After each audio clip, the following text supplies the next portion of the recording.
Bonjour, bienvenue à toutes et à tous sur Cocotte TV. Aujourd'hui, une nouvelle vidéo de présentation qui porte sur un boîtier, c'est assez souvent à la ferme, et qui porte sur le Diablo XT, un boîtier à destination des joueurs qui provient de chez CFI, qui peut accueillir pas mal de choses, on va le découvrir ensemble, et dont le prix est relativement accessible puisqu'on est sur une base de 69 €. On se donne rendez-vous tout de suite pour faire le tour de ce nouveau boîtier.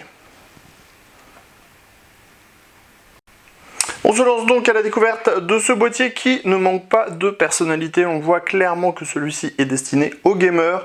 Il est très travaillé, que ça soit à l'avant au niveau des formes, mais aussi sur le dessus, comme on va le voir un petit peu plus tard. On commence justement avec la face avant. Face avant qui propose 3 baies 5,25 pouces. On aura un montage sans vis à l'intérieur. On a ici le logo de la marque et viennent ensuite deux petites caissette Hot Swap 2,5 pouces comme on l'a déjà vu sur l'autre boîtier de la marque. C'est d'ailleurs une des marques de fabrique de CFI proposée du Hot Swap. Ensuite on a les emplacements pour les lecteurs de cartes. Alors on peut lire les micro-cartes, ça c'est très bien. On peut lire le SD, le multimédia card. Bref, on a tout ce qu'il faut. C'est plutôt aussi une très bonne chose à ce niveau-là.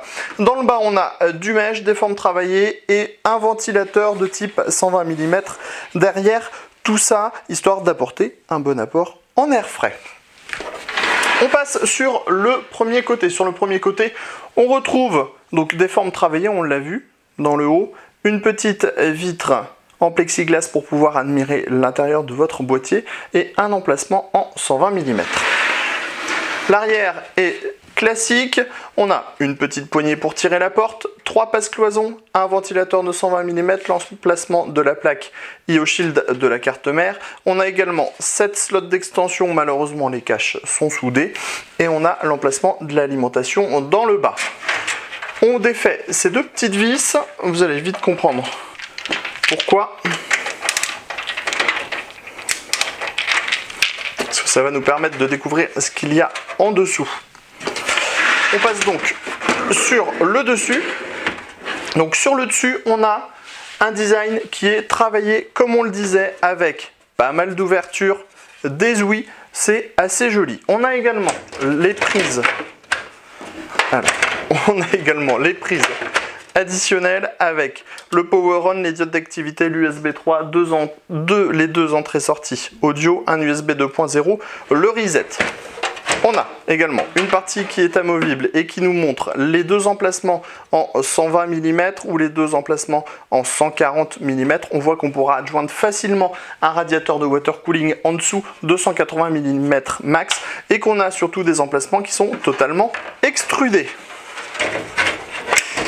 On remet la façade en place. Vous voyez, c'est facile, c'est avec deux vis à main. On passe de l'autre côté, on en profite, on découvre une porte qui est bombée, ce qui permettra de regrouper facilement tous les câbles derrière le plateau de la carte mère. Sous le boîtier, des pieds en plastique dur, la grille d'aération à destination de l'alimentation avec des patins en caoutchouc et des emplacements en 120 mm additionnels. On se donne rendez-vous tout de suite à l'intérieur de ce David XT.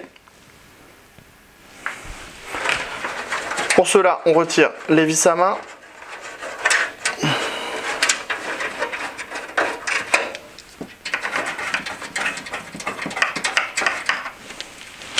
Avec la petite poignée, il est facile de retirer la porte.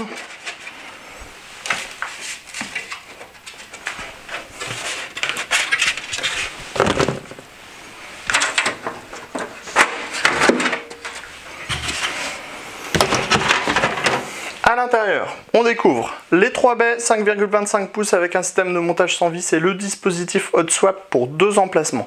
Ensuite vient un emplacement 3,5 pouces, lui aussi montage sans vis. On a ensuite dans le bas 2 emplacements 3,5 pouces et ici une cage HDD qui fonctionne à l'aide de rails. Dans le bas, des supports en caoutchouc pour l'alimentation et des emplacements en 120 mm. Additionnels. À l'arrière, ventilateur de 120 mm. Les slots d'extension, 7 au total. Montage par vis à main et on a des slots qui sont soudés. Dans le haut, on le sait déjà, deux emplacements en 120 140 mm qui sont totalement extrudés, compatibles radiateur de water cooling en 280 mm. On a également un accès backplate, des passages pour le câble management, mais pas de passage en caoutchouc. Vous le remarquerez, on a aussi des dispositifs qui sont amovibles pour pouvoir gagner en place au niveau des grandes CG. Un boîtier que l'on vous fera découvrir très prochainement en test sur cocoteland.com. On vous rappelle le prix, 69 €. Sur ce, on vous dit à très bientôt.